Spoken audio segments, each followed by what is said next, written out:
बिस्मिल्लाहिर्रहमानिर्रहीम अस्सलाम वालेकुम। आइए जी, आज एक इतना रिच फ्लेवर और हेल्दी खाना बनाते हैं। अगर आप बना लेंगे तो याद करेंगे। मैंने अच्छी तरह से धुला हुआ गोश्त लिया, उसको कुकर में डाल लिया, उसका पानी ड्राई कर लिया। उसको ढकना नहीं, वैसे उसका पानी ड्राई कर लें। फिर उसमें प्याज, लहसुन, अदरक और टमाटर वो क्रश करके डाल दें सारी चीज़ें, और साथ ही थोड़ा सा देसी घी भी डाल दें।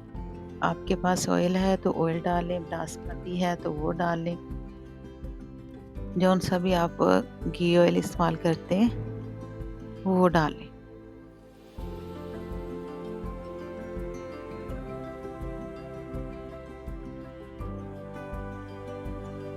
और साथ ही हम पिसा हुआ नमक भी डाल देंगे, पिसी हुई हल्दी वो, और पिसी हुई सुरख मिर्च। ठीक है, ये सारी चीज़ें आपने अपने मीट के हिसाब से, उसकी क्वांटिटी जितनी है उसके हिसाब से लेनी है, और अपने टेस्ट के हिसाब से जितना आप खाते हैं उतना डाल लें।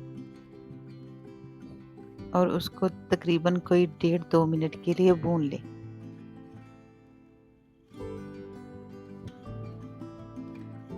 फिर हम उसमें पानी शामिल कर देंगे और खड़े मसाले।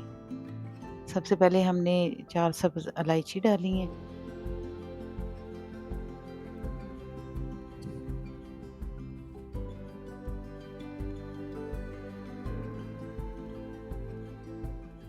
6-7 लौंग वो डालें, 2 बड़ी इलायची वो डाली हैं, और 1 दालचीनी का टुकड़ा अच्छी तरह से धो के वो भी डाल दें।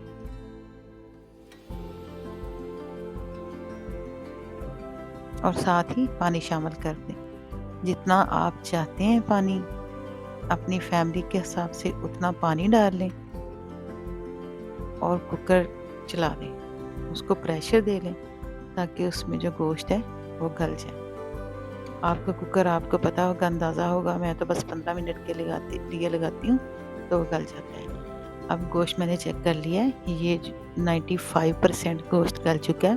अब मैं उसकी बोटियाँ अलहदा कर लूँगी, और उसकी जो यखनी है उसको छान लूँगी।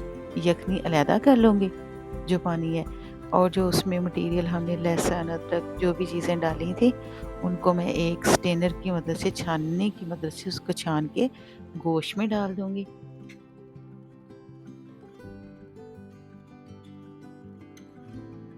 और ऑयल भी डाल लूँगी, घी देसी डाल लूँगी। आपने ऑयल डालना है तो ऑयल डाल लें, घी या तो घी डाल लें, और उसकी बुनाई शुरू कर देंगे।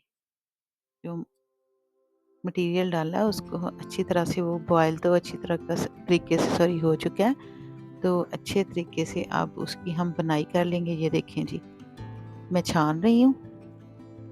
जो लहसुन अदरक है, प्याज है, उसको सारे को छान के आप शामिल कर लें। उसकी ही तो हमने बुनाई करनी है, क्योंकि बोटियाँ तो ऑलरेडी गल चुकी हैं। तो हमने अच्छे तरीके से तसल्ली करनी है, बिल्कुल बारीक मसाला कर लेना है। और अगर आपके पास है तो 1 चम्मच उसमें कौरमे मसाले का भी डाल लें। अगर आपके पास है तो ठीक है, इससे अच्छा खुशबू भी आ जाती है, थोड़ा अच्छा फ्लेवर भी आ जाता है। मैं तो डालती होती हूँ, अगर आप डालना चाहें तो डाल लें। ये देखें जी, मैंने अच्छे तरीके से उसकी भून के माशाल्लाह से, ये देखिए सुरख हो गया, जैसा हमें चाहिए वैसा हो गया गोश्त। अच्छे तरीके से उसकी बुनाई कर ली है। अब मैं उसमें कटे हुए आलू डाल दूँगी। मैं बड़े-बड़े आलू डालती होती हूँ, आप जौन-सा साइज़ रखना चाहें वो रख लें। अपनी फैमिली के हिसाब से जितने आप आलू डालना चाहें वो डाल लें। तो उनको भी तकरीबन कोई 1.5-2 मिनट के लिए मीडियम फ्लेम पे भून लें।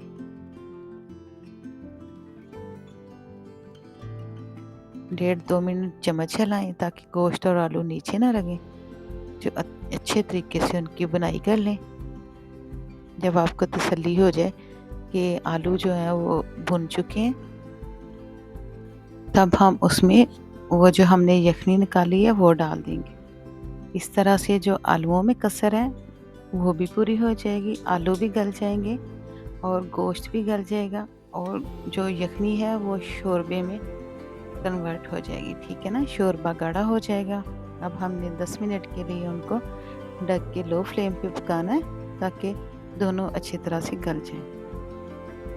चेक करते रहें दरमियान में, और अपनी फैमिली के हिसाब से जितना आपको शोरबा गाढ़ा चाहिए उतना रख लें और आलू भी चेक कर लें कि आलू भी अगर गल चुके हैं तो गुड है। मैं आपको चेक करवाती हूँ। ये देखें जी, आलू भी गल चुके हैं और जो बोटी है वो भी गल चुकी है, शोरबा भी गाढ़ा हो चुका है। अब हम उसमें पिसे हुए मसाले डालेंगे। आप गरम मसाला भी डाल सकते हैं। मैं क्रश किया हुआ ज़ीरा डालूँगी और खुशक जो मेथी होती है उसके पत्ते डालूँगी और सब्ज़ धनिया। तो माशाल्लाह से हमारी हांडी तैयार हो चुकी है। यकीन जाने कि ये इतनी मज़ेदार और हेल्दी हांडी बनती है ना कि यखनी से भरपूर आलू गोश्त है। ये कुछ लोग करते हैं कि सारा कुछ डाल के तो उसको रख देते हैं। जब वो यखनी निकल आती है, बॉयल हो जाता है, तो फिर उसको भून-भून के उसकी जो यखनी होती है वो सारी ड्राई कर लेते हैं। तो पीछे क्या बचता है खाने वाला? इस तरह अगर आप यखनी निकाल लेंगे, बाद में आलूओं के साथ उसको गाढ़ा करेंगे तो इतना मज़ेदार खाना बनेगा। एक दफ़ा मेरे तरीके से ज़रूर ट्राई कीजिएगा। खुद के लिए भी बनाएँ, मेहमानों के लिए भी बनाएँ। इतना मज़ेदार खाना बनता है, मैं बार-बार आपको कह रही हूँ, ज़रूर ट्राई कीजिएगा। आपको मज़ा आएगा इंशाल्लाह।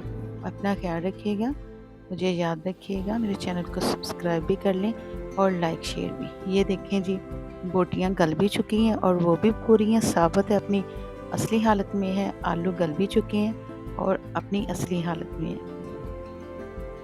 अल्लाह हाफ़िज़।